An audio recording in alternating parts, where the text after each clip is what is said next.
Hello and welcome to Feli Talks. Today we are joined by one Reverend Grace Kalama. She has a very good story, very inspiring.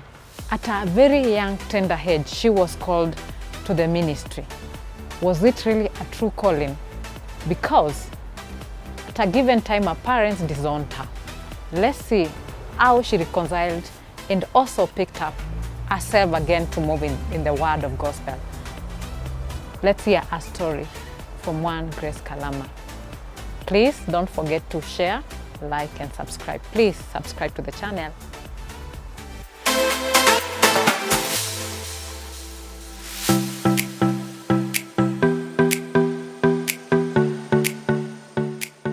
And a big welcome to Feli Talks. Karibuni sana. Please don't forget to share, subscribe, and like. Leo niko na Reverend Grace Kalama. Everybody should know this woman. Wow. Grace, karibu sana. Asante kwa kunikaribisha. Karibu sana. Yes, Reverend Grace Kalama. Yes. I know many know me. I've heard me speak. Many know my voice. The Reverend Kalama is from Kenya, Machakos in Momando. Okay. I'm married, a mother of 2. Wow. Yes. Such a lovely day to have you. Yeah. Sikuwa nafikiria unaweza kuja lakini asante. Barikiwa. Thank you. Now Grace, karibu to Feli Talks. Asante. Now, you have a very interesting part. You as a reverend, your calling came when you are in standard 6. Ay, what a joy. Wengine tumengoja.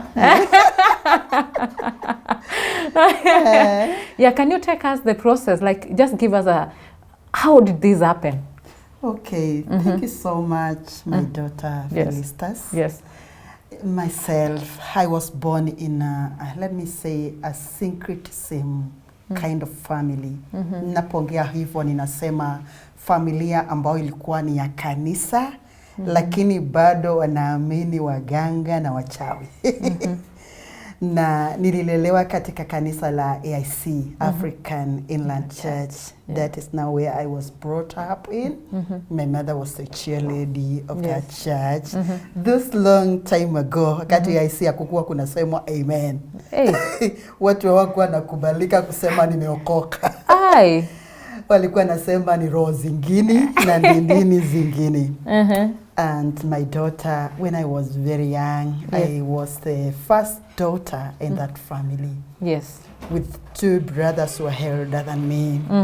And then when my mother and my father got me as their first daughter, they were very happy about me. Yes. Actually, they called me Sweetie. Wow. That is the name I found my parents calling me and the other people in the village because they loved me so much.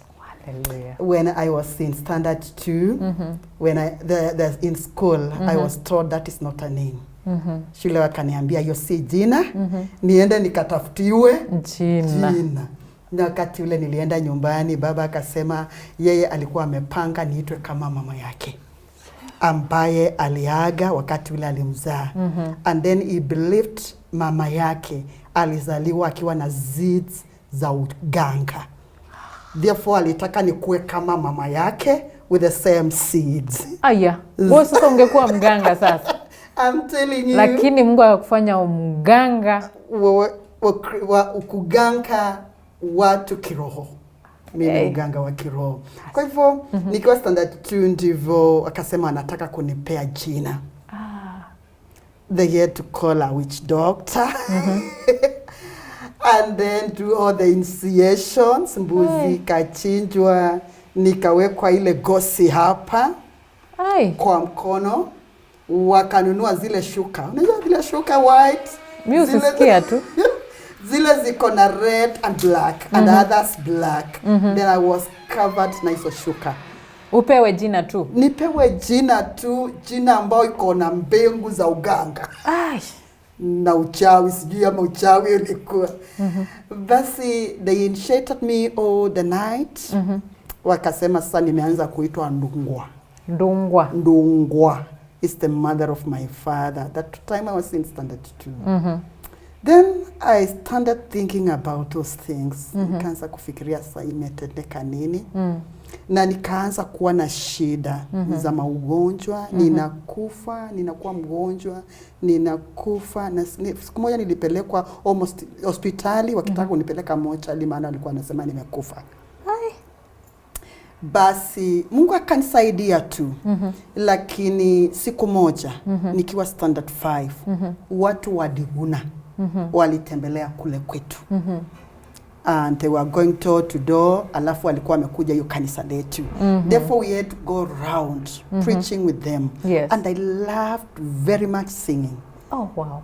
And I loved playing the guitars, all those things, music, instrument. Nilikuwa na passion sana. Mkamba ni lazima ajue gita. Nilitaka sana nijue gita. Therefore tukatembea pamoja. And on the process tukitembea. Yes. Nikasema napaswa kupeana maisha yangu kwa Yesu. Wow. And then I surrendered. I welcomed Jesus to be the Lord of my life. But then I was in standard 5, like 8 years, 9 years ago. I was very young. My mother was a teacher. Yes. She took me to school when I was very young. Yes. And my father was a businessman. They were rich. And then I got saved. And now I started thinking about my life. I tend to think, hiyo kuanzia wakati roho akanijaa. Nikaanza kusikia mimi napaswa kuhubiri neno. Nikawa na hiyo passion, nikilala usiku nasikia tu nataka kuhubiri, nataka kuimba, hata nyimbo zikaanza kuja kwa maisha yangu. Nasikia tu wimbo, nikilala nasikia wimbo. Na ule wakati mama yangu na baba hawakupenda. Maana nilienda nyumbani nikaambia mama, unajua nimeokoka. Na zile shuka mlinipea si zangu sasa. Mimi nataka mchome. Nataka tuchome chote nilipewa, hata ile gosi nilipewa, maana niliwekangwa hapa alafu wakatoa kaweka sanduku. Alafu akaniambia hapana. My dad alikuwa businessman, kwa hivyo alikuwa Mombasa. Akaniambia dad akisikia atakazirika. Akamwambia no, I don't need these things. Nataka sicho. Mama akaniambia I don't want to hear that story again. Yes. Hata ukisema hivyo na kufukuza, wewe si mtoto wangu. I had no choice. Nikanyamaza tu. And then the Spirit of God continued talking to me. You're a servant of God. Wewe ni mhubiri. Nikaanza kuambia mom, I feel I need to go to preach. Nataka niende Diguna. Nikuwe natembea na watu wa Diguna. Sasa nilikuwa standard 6 hapo. Mama kaniambia hapana. So they started hating me. Wakawa wanipei chakula, mama ananiambia ninamkasirisha. Simfurahishi, ninapoongea mambo ya kuokoka. Kaenda akaambia pastor, nimeokoka. Na unajua yasi wako wanakubali. Yes. Sasa kanisa kufukuzwa. Ambiwa enda ukaombea kwa choo. Hatukuhitaji kwa hii kanisa, you are shaming your mother with a charity of the church. Wow. Now my daughter, nikasema tu Mungu anipe neema. Nilipomaliza standard 8, nikawaambia mimi siendelee na shule. Maana nilikuwa nasikia a lot of fire in me. Yes. Ya kutaka kuhubiri Injili. Mama akaniambia hapana. Akaita a brother who was a bishop by then. Akaita another brother-in-law was a pastor. He told them, huyu msichana wangu amenikasirisha na amenishangaza. Now mtu with 13 years anaweza kufanyika pastor haji. Tena upasta kasi ya umaskini. Wow. Why can't she choose first to be a teacher, a doctor, and then after being when you are a teacher, you be a pastor? Wow. That is not what she was saying. Those are angos. Imagine a bishop and a pastor, wakanikalisha chini, wakaniambia no. I went to Bible college. By then I wanted to go to Bible college. At 13 years? At 13 years. Kwa nataka kwenda Bible college. Maana nilipouliza pastor aliniambia si vizuri kuhubiri ukiwa hujaenda college. Kwa hiyo nikasema kwa hiyo can I go first? Nenda college. Ya Biblia ni funzo. Ni ubiri. Wakaniambia hapana. Na uncle yule alikuwa bishop akaniambia, my daughter, kwanza enda high school usome, na ukimaliza form 4 utakuwa mkubwa kidogo, na utakuwa umesoma. Na sasa wewe ukakubali sasa? Mimi nikakubali nikaenda. Yes. Now after nilipomaliza form 4, nikaambia mama tena, akaniambia no. They chased me from the home. Kanifukuza. Haya. Sasa umeambiwa uende high school, usome, ili ukuwe pastor. Now after umemaliza form 4 unaona sasa si nimekamilisha ile yenu, wacheni nifanye ile ya Mungu ameniitia. Sasa ukafukuzwa juu ya hiyo? Sasa nilifukuzwa. Nikawa ninalala kule kwa kichaka. Kukiwa usiku sana ninaenda kwa another mama mwingine ambaye hakuwa ameolewa pale, alikuwa na kachumba kaki. Yes. Tunaenda tunalala pale. Maana sasa sikuwa naweza kwenda nyumbani. Chakula akikuwa singepaswa kulala hapo. Hata wako wanataka maombi kabisa. Nasema hiyo maombi si hayahitajiki kwao. Kwa hivyo nikaisha hayo maisha. Nikaenda kwa my grandmother. Yule amesaa mama yangu. She really encouraged me, that woman. I wish she was alive today. Wow. She's told me, my daughter, my granddaughter, and ninaona wasichana wakienda Bible college wanakuanga warembo, wazuri, and I'll support you. Then I went to Bible college. Nikasema wacha tu niamue, nikaenda. Wakati nilienda mama nikamwambia, mama akaniambia, sawa wewe Mungu wako aliyekuita mtegemee yeye peke yake. I'll never help you in anything. And I said, well, it's nice. Wacha Mungu tu anisaidie. How many years for the college? That time I was 17 years. 17? Umemaliza college ama ndo unaendelea? Sasa nimemaliza. Sasa ninaenda college first year. Oh, first year. First year. Na college ni ya miaka ngapi? 4 years. 4 years. Ni ya 4 years. Sasa nikaenda college mimi. Nikasema tu acha Mungu anishughulikie. Yes. Nilipoenda Bible college, sasa nikawa very active. Nikapata kibali mbele za walimu na wote walikuwa pale. Matron wa hilo shule akaenda Destar to further her studies. Yes. And then the principal appointed me to be acting matron in the school. And then he told me what he's supposed to give me, he'll be giving for the school fees and for my upkeep.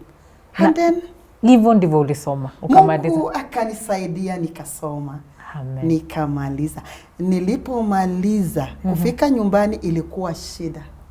Manguo yangu yote baba akachoma, akaniambia wewe Bible college au kwenda Bible college hapo unatudanganya. Ulienda kufanya kazi, very smart, uko na kila kitu. We are not understanding you. Kwa hivyo akachukua mafuta ya taa, kibiriti, manguo yote akachoma. Na at this time zile vitu zote ulikuwa umewaambia wachome, walikuwa wamechoma? Hapana, zilikuwa bado kwa sanduku. Zinakungoja tu. Zinaningoja. Waliniambia watachoma hizo mali ni zangu. Watanipea wakati yule nitakuwa ninaolewa. Now after even 4 years, they cannot see the calling in you. They could not see. Wow. So walipochoma, I decided to go for advanced diploma.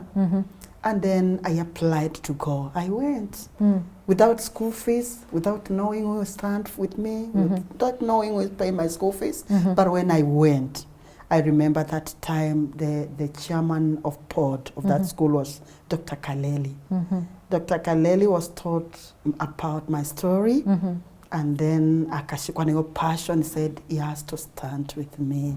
Wow. He stood with me, paid my whole school fees and everything. And by that time, I was posted to at the River IC. And the River IC really supported me very much. Wow. Nikamaliza shule. And then after school, I went now to the ministry. I was posted in one of our AIC churches, Bukuni AIC, where I started my ministry when I was a young girl. Na sasa walikukubali aje? Sababu AIC ya kusemu ya amen. Sasa umemaliza college. And then they tell you again, you have to go back to the same AIC. How did they accept you? You know, they just accepted me because I never left the church. Even when they told me they don't want, I had now to manage staying with them. Wow. Yes. Wow. Yeah. it happened that, and my parents wala wakati nilimaliza that college and the other time hawakunikubali kabisa. It was really problems. Nilikuwa asubuhi naamka nikienda church, baba ananiambia auendi unachunga ng'ombe. Hey, hapa kwangu kanisa leo akuendwi hata kuhubiri uendi kuhubiri, leo ni ng'ombe. Ay, na Yesu ni mzuri. Now Grace, shikilia hapo. We are taking a short break, and when we come back, Grace will be telling us now how she got full into ministry and a marriage life. This is quite interesting. Please, out there, please don't go, for this story is so interesting. You're going to be inspired. Thank you.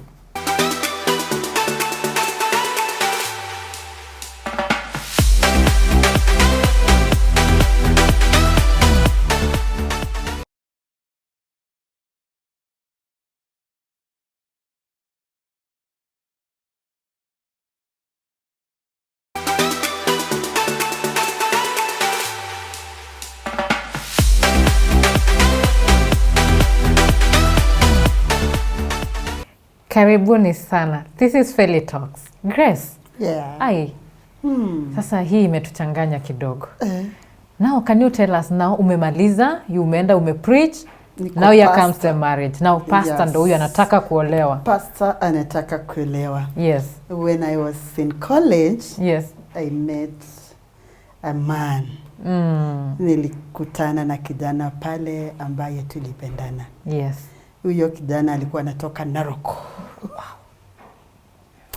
Sasa tukawa na mpango sasa kuja nyumbani kuona wazazi, tupange mipango ya kuoana. Yes. Imagine my daughter, when we planned that brother to come and visit and see my parents, nikaambia wazazi, ninataka sasa kuolewa. Niko na kijana. Now you need to be very open, and especially when you are dealing with teachers. Yes. My mother now is a teacher. So, ametoka wapi? Wapi? Masai. Akaniambia, no. Always yolewa na Masai. Please mom, permit me. I love that man. Akaniambia, hapana. Sitaki kuambiwa na msichana. Umekuwa mkubwa lini?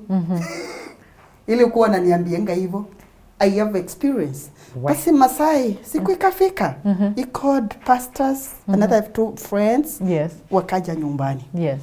Na sasa najua nilikuwa nimeambia mama. Yes. Na najua ile hali ya msichana sasa natengeneza, unaoga, nasafisha, unatengeneza ile mayai. Na kuambia ile ya kienyeji. Ya kienyeji, kwa sababu kuna mgeni maarufu.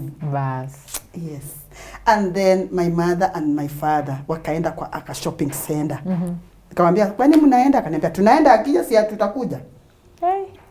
Wakaenda. When they came, kati nimewatengenezea mayai pale. Wanakunywa na chai kile kitamu sana, tengeneza jelisa na tengeneza chapati kuku hivyo. Ni waandalie the lunch. Mama na baba wakafika. Walianza kelele wakiwa kwa gate. Baba akasema, nisipate mtu hapo. Nikipata ninamkatakata kwa panga. Sijaona msichana wangu amekuwa kiasi ya kuolewa. Tena naolewa na foreign. Hey. Masai ambao hata waogi. We. Kauke vina. Wewe gangu tajua mwitu wakwa. Ilikuwa really a stress. Yani natelema. Na ninesi tata siondu atafanya. Ikiwa nasema atakatakata. Tena nasema ni pasta ambao wana pesa. We mrembo kama wewe umetafuta vijana ambao ni madaktari, engineers, umekosa. Umetena kuleta pasta. Ulo pasta tunakataa. Pasta tunakataa, sisi hatutaki pasta hapa. Umaskini kwa hii boma, no. Umaskini kwa hii boma, no. Wow. See? Mimi sasa wakawa pale, wakawa sasa wako chonjo, wakingojea panga. Baba alikaingia straight kwa nyumba. Akachukua panga. Akasema, na wakatakata. I don't want pretense. Mnajiita mapasta na nyinyi makoni man. Mnakuja kutazama huku kwangu. Na kuniibia msichana wangu. Hata kama msichana hatumtaki saa hii. Walifukuswa kwa panga. Wakakimbizwa. Mbwa zikafunguliwa, zilikuwa zimefungwa pale mbwa. Kafungua akasema, osa. Na hiyo inakuanga kali. I can attest. Saa maskini nikaachwa pale, kijana amekimbizwa, baba amechukua panga, amesema na nikiukiwa fuatilia hivyo hata wao naisha. Waende kabisa. Mayai waliacha hapo kwa meza. Chapati, kuku, zote kwa meza na watu wakaenda. Na wote wakaenda. Wow. Saa alipo, najua zile nyakati ya kukuwa na simu. Ndio kweli. Kulikuwa na mabarua. Sasa akafika Machakos, akaandika kabarua. Kaniambia sasa Grace, sasa sijui nifanye nini. Si ukuje kesho tuonane tu, tujue way forward. Kamwambia akapea yule pastor. Sasa naenda anapeana kwingine mpaka ikufikie. Na nifikia. Barua ikanifikia, kaniambia pastor, ananiambia Grace, I love you. Nasikia tu nimeumika. I don't want to miss you. Tulikuwa na mpango tukioana mwezi wa 4, mwezi wa 7 alikuwa na amepata invitation kwenda America kufanya his degree and masters and hizo vitu. Therefore he had decided to go with me after now marriage.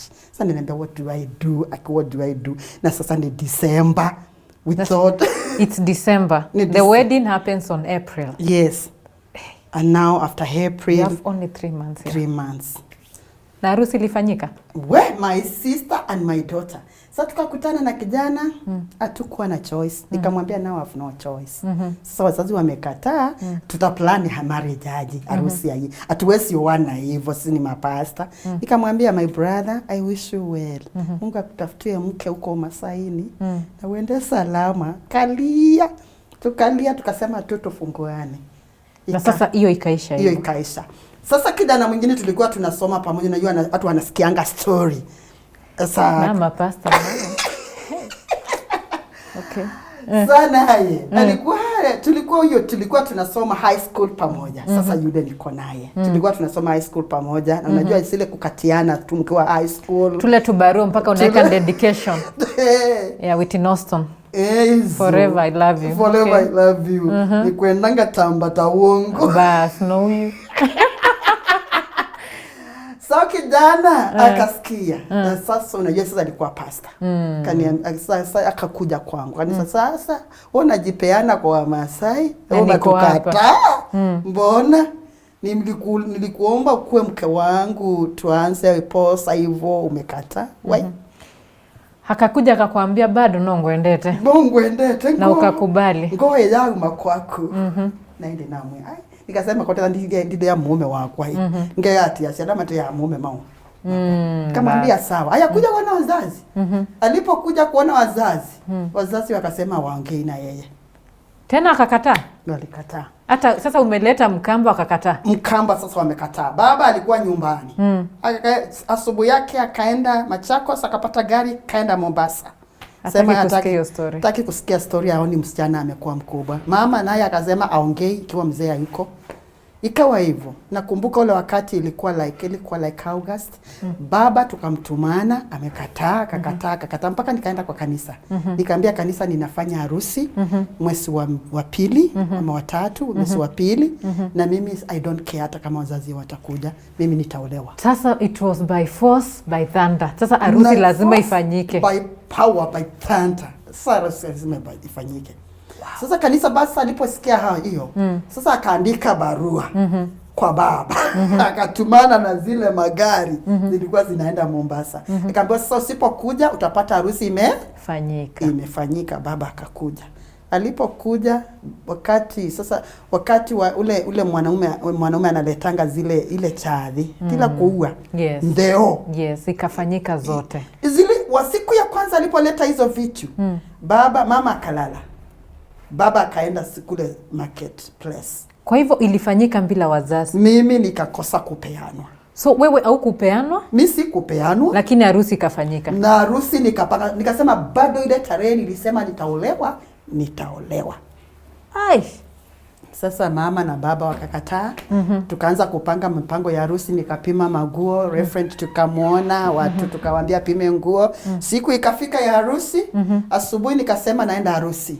Mama akasema na baba twendi, harusi ya maskini. Unaolewa na kijana pastor, tena ni kijana wa single mother. Hatuwezi, baba kaniambia siwezi nikaongea na mwanamke mimi. Hey. Mimi nikaenda harusi. Ukavaa gown na ukaenda kwa harusi? Mimi nikaenda kwa harusi. Na ikashikanishwa vizuri? Na harusi, sasa harusi kabla ya kusikanishwa, Reverend akasema mama na baba waendewe. Hata kama watakuja kusema hakuna harusi. Wakuja tu waseme. Gari, haikuwa mbali na kwetu, mahali nimeolewa si mbali. Kanisa si mbali. Kwa hivyo gari, wakaenda wakachukuliwa. Wakaletwa kwa harusi. Wakaambiwa kujeni hapa mbele, mtu ambia hakuna harusi. Sisi tutaridhika. Reverend akasema hapo kuna wasichana wengi wamejiandaa. Nisa pata msichana mwingine hapo wafunganishe. Sasa announcement ikafanyika. Sasa sababu wazazi wanakataa, mwenye anataka kuolewa na pastor asimame. Na kuna mtu alijitokezea? Msichana akasimama kule nyuma. Hapo ndio jasho inatiririka. Hey! Akasema kwanza yeye anatamani sana kuolewa na pastor, na amekuja na baba na mama wako standby, wako pale. Si mama aliposikia hivyo na baba aliinuka. Mama akasema hapana, tutakataa. Baba akasema tunapeana. Reverend akasema, alikuwa anaitwa Reverend Muhema. I love that man. Akasema I don't need your daughter. Msimulikata. Mchukue mwende na yeye nyumbani. Hatumhitaji tena. Mwende mkatafutie daktari ama engineers. Sasa akasema hapana tusamee. Akasema hapana. Mwisho akasimama mbele ya kanisa. Wakamwambia mtampeana. Akasema tutapeana. Kabisa, hamtadai chochote. Aolewe. Na mimi nikafunga ndoa na nikaolewa. Amen. Now, conciliation. Sasa uliingia aje sasa? After sasa hiyo mfurugano yote ukaoleka, harusi ikakuwa mzuri. Ilikuwa mzuri, ilikuwa na watu wengi. Marriage ikakuwa mzuri, amjikuwa na mafurugano. Haikuwa na shida. Na Mungu alikuwa ametaka hiyo ifanyike. Na sasa harusi ikaisha. Sasa tukakaa, actually tulikaa like almost like 10 years. Mama na baba wakiwa niongelishi. 10 good years. Yes, nikapata mtoto wa kwanza. Nikamlea. Until sasa wakaanza kuinitiate. Tuongee. So mama anasema najua tunakupenda, anatumana kwangu, mwambieni aje kutukazirikia, tunampenda. Akasema after all these are my parents. Na siwezi nikapata wengine. Sasa nikaenda nyumbani. Nikawaambia mama na baba, please forgive me. Unajua mzazi ni mzazi.